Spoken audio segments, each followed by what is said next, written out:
मान्सूनला होणाऱ्या विलंबाच्या पार्श्वभूमीवर पेरणीयोग्य पाऊस झाल्याशिवाय शेतकऱ्यांनी पेरण्या करू नयेत असा सल्ला धुळे जिल्हा कृषी विभागाचे कृषी अधीक्षक सूरज जगताप यांनी दिलेला आहे। धुळे जिल्ह्यासह खानदेशात सरासरी 7 जूनपासून पेरण्यांना सुरुवात केली जाते। मात्र यंदा पाऊस लांबलाय, त्यामुळे शेतकऱ्यांनी पेरणीयुक्त पाऊस झाल्याशिवाय पेरण्या करू नका असा सल्ला दिला जातोय। सरासरी 75 ते 100 मिलीमीटरचा पाऊस पडल्यानंतरच शेतकऱ्यांनी पेरण्या कराव्यात असा सल्ला दिला जातोय। दरम्यान ज्या शेतकऱ्यांकडे पाणी उपलब्ध आहे अशा शेतकऱ्यांनी ठिबक सिंचनाच्या माध्यमातून कापसाची लागवड करावी असं सुद्धा कृषी अधीक्षक जगताप यांनी म्हटलंय।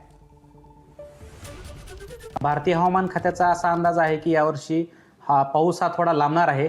त्यामुळे जिल्ह्यातील सर्व शेतकऱ्यांना सूचित करण्यात येते की आपण पेरणी ही 75 ते 100 mm पाऊस झाल्यानंतरच करावी। 75 ते 100 mm पाऊस हा पेरणीयोग्य पाऊस आहे। या व्यतिरिक्त ज्या पेरण्या होत आहेत त्या सर्व शेतकऱ्यांनी आपल्याकडे ड्रीप उपलब्ध असल्यास पेरणीबरोबरच ड्रीपवरतीच पेरणी करावी।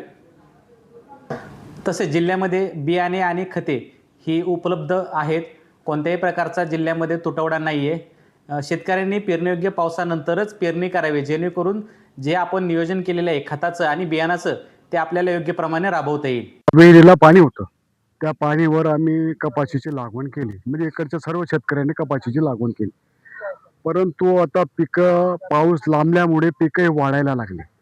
एवढ्या 8 दिवसात जरी पाऊस नाही आला तर दुबारा पेरणी करण्याची वेळ येईल। जे निंदणी झालेले, जे लावणी झालेले, ती मजुरी तर वाया जाणारच नाही। एबीपी माझा, उघडा डोळे बघा नीट।